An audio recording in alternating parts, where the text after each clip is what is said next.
can't fold and you can't bend. Y'all be playing it safe and I be going for the win. Remember back when they was doubting on the kid. Now they tuned in cause my game too legit.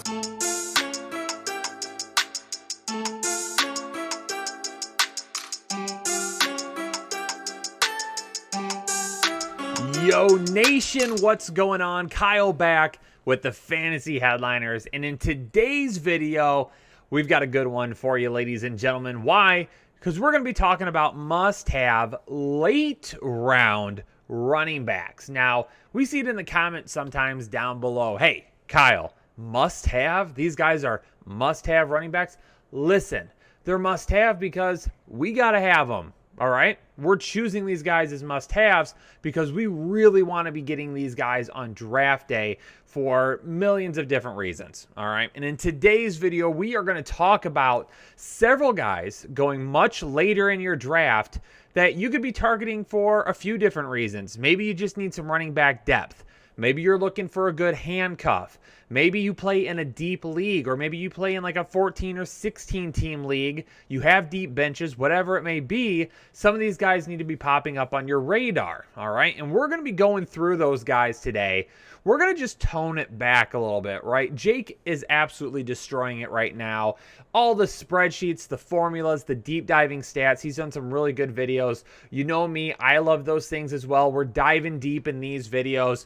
We're just going to turn the brain off a little bit today because one thing I don't want everyone to forget is as many stats as you look at, as much film as you may review, sometimes the answer is just sitting in front of you. And sometimes common sense is just the way to go. So we're just going to be looking at a few things today with some of these late round running backs that honestly, it's just sitting right there in front of you. Let's talk a little bit more about it and decide if you need to be adding these guys to your team. Now, if you're going to try and snag one of these running backs, I can tell you one thing that's not going to be snagging. It's your Lawnmower 4.0 from Manscaped.com. If you're taking care of yourself this summer for your significant other, for yourself, maybe you're hitting the town and going out and meet new people, whatever it is, head to Manscaped.com. Use code word headliners while you're there, and you're going to get 20% off all of their great products and free shipping. That's right. Head to Manscaped.com. We're partnering up with them again this season. Code word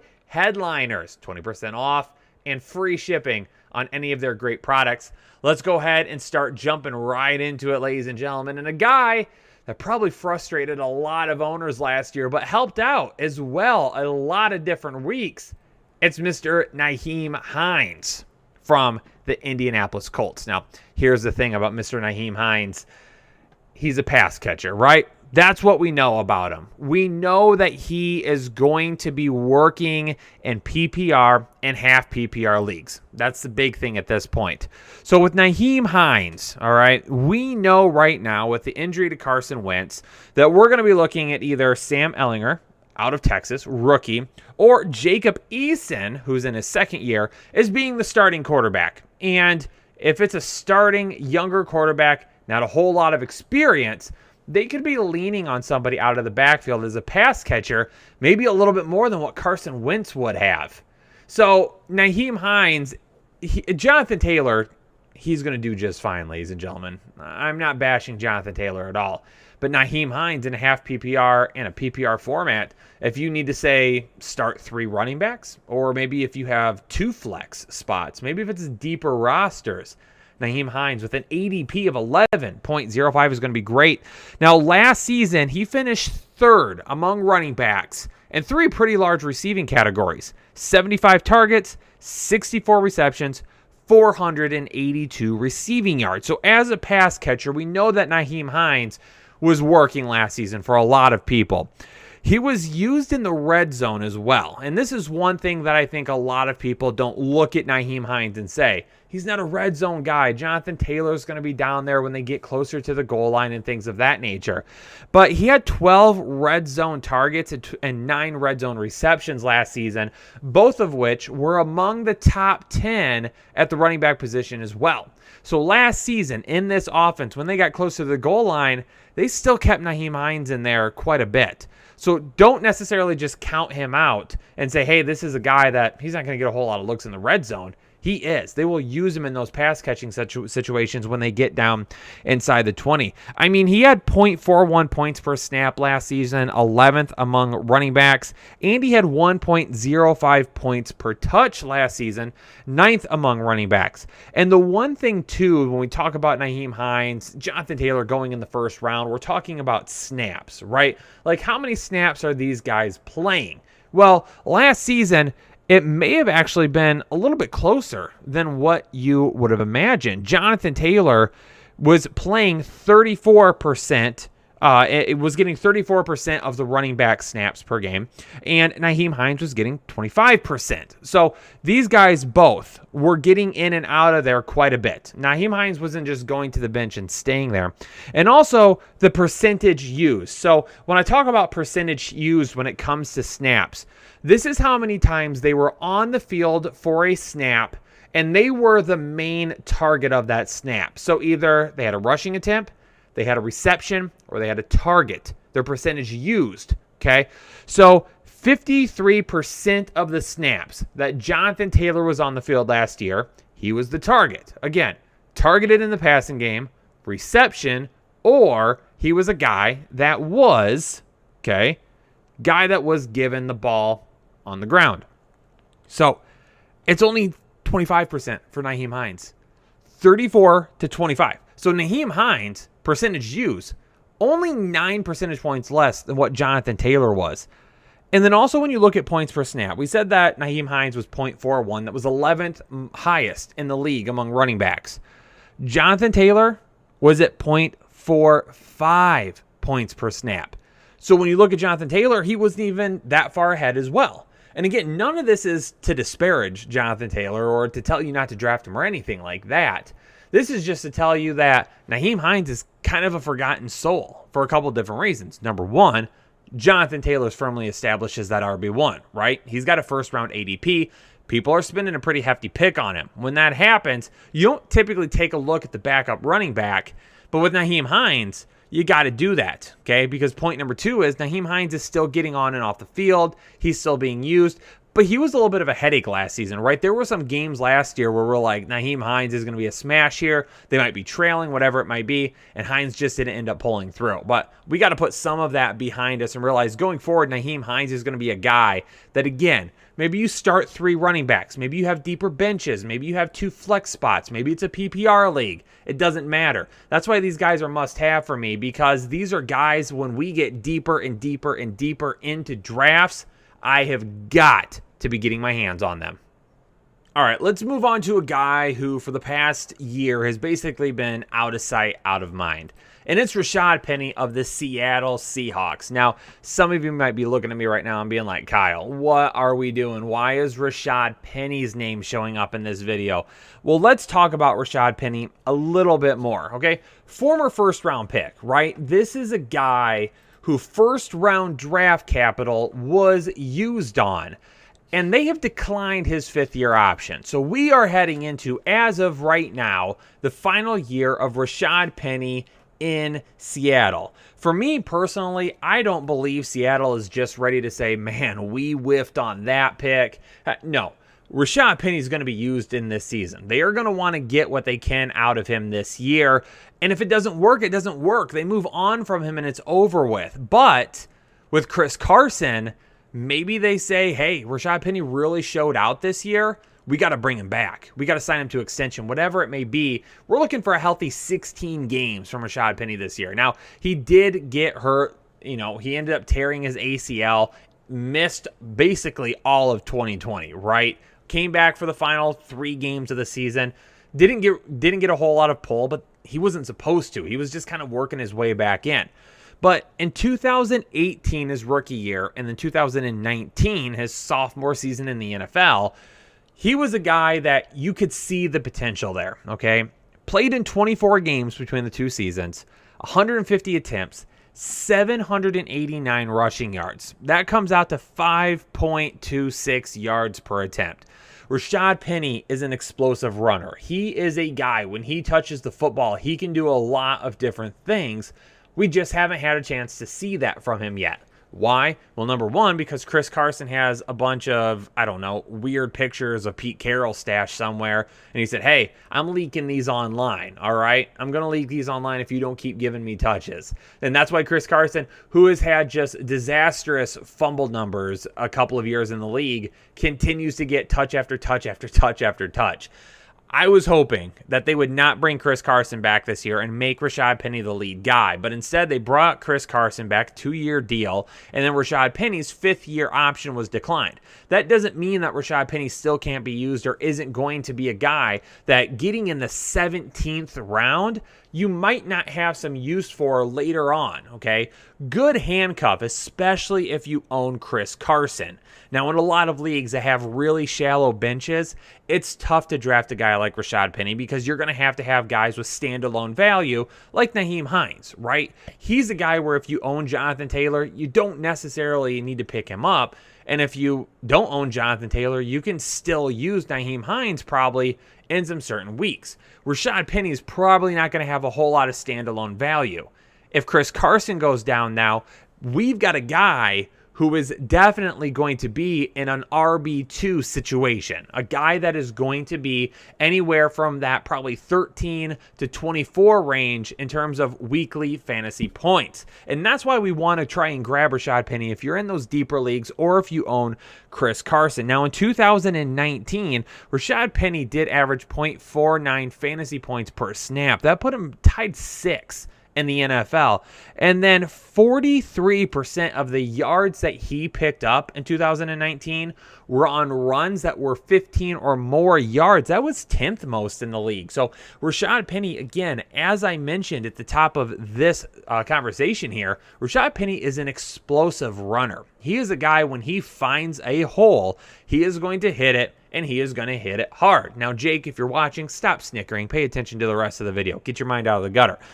Here's the thing with Chris Carson, though. Last season, he had no games with an attempt of or any games with 20 or more attempts. Okay, so he wasn't seeing a ton of volume last season. Now they were throwing the ball a lot more, and Chris Carson obviously banged up at one point during the season.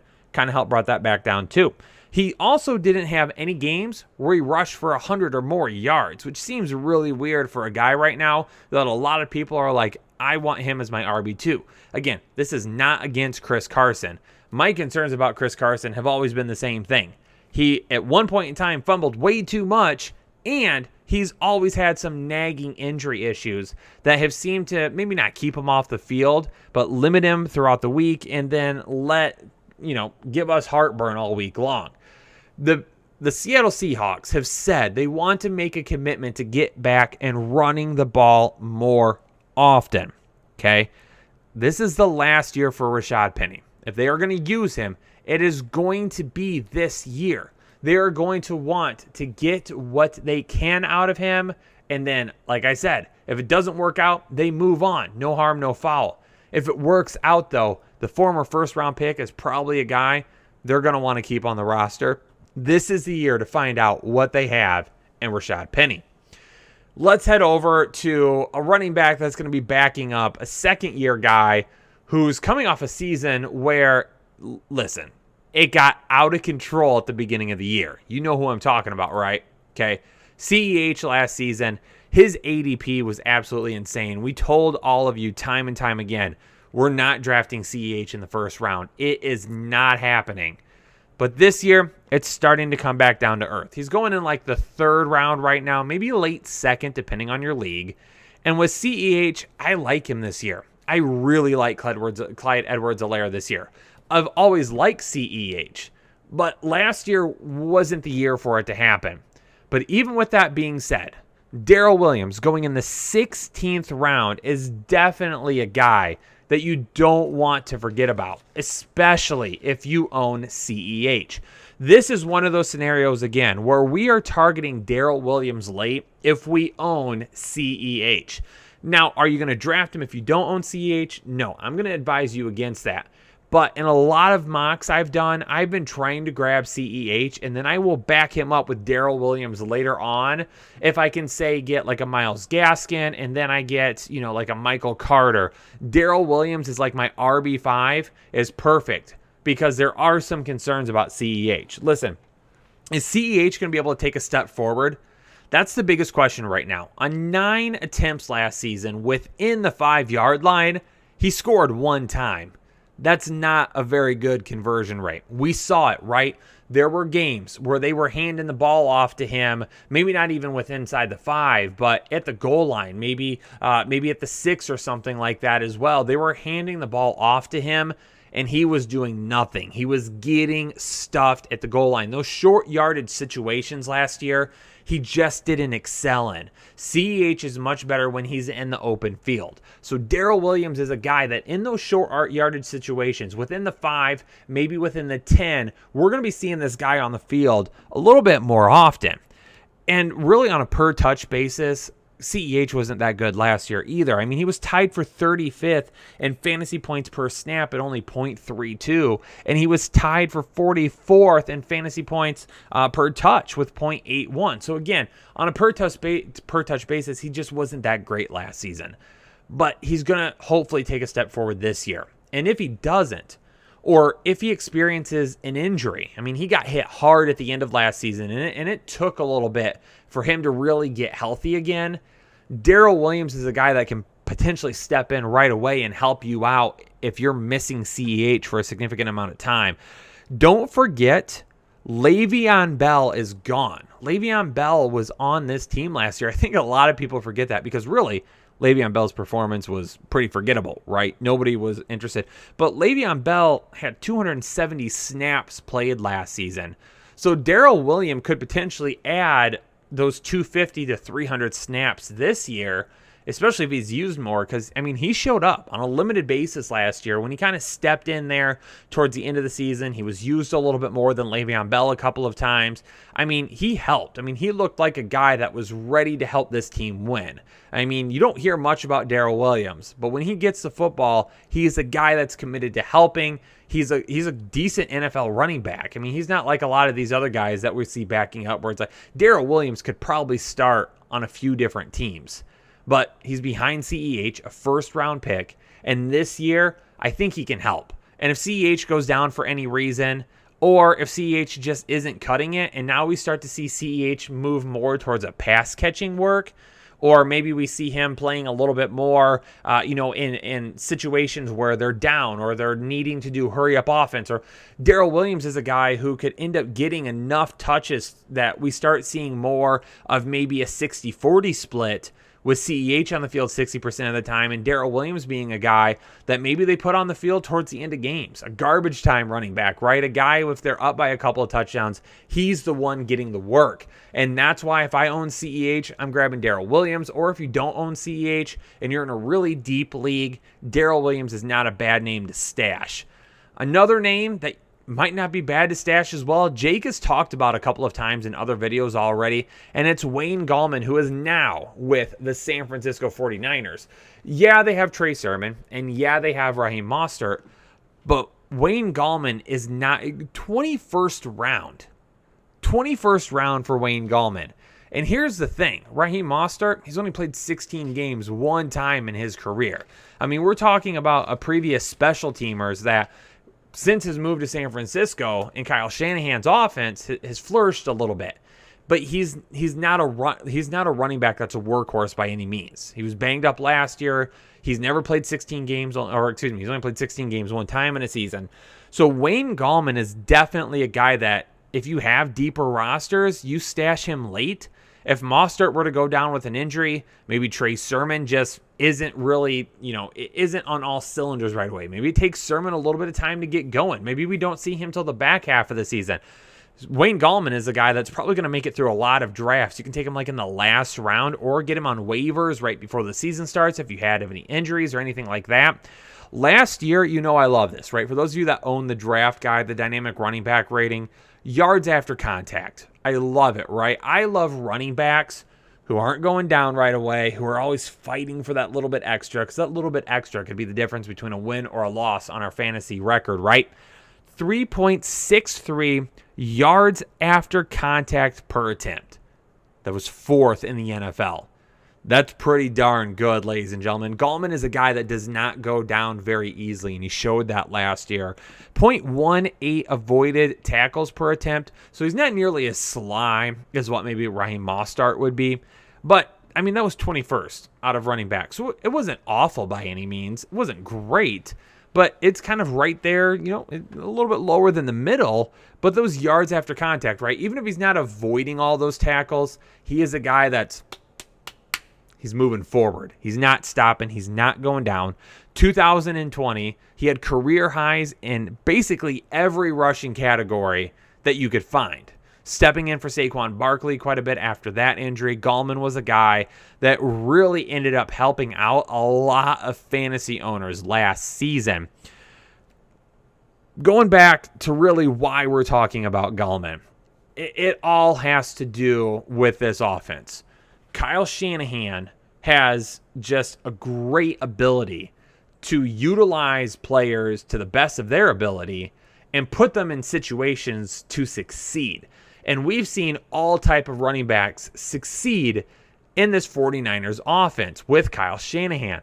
Again, I just said it. Raheem Mostert was a guy that was a special teams player. That's what he was basically brought into San Francisco to do. They had some injuries. They put him at running back because he did play some running back. And then all of a sudden, this offense puts him in a position to win and utilizes his abilities. Same thing could happen for Wayne Gallman.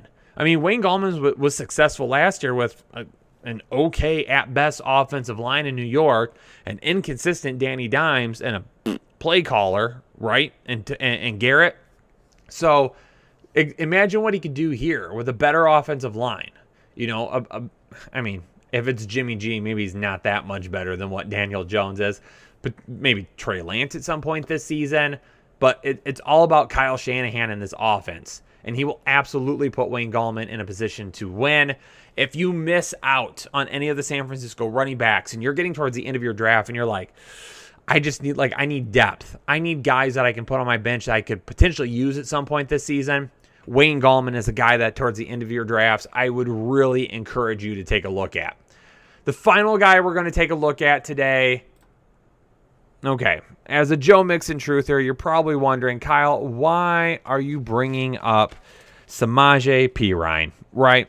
Okay.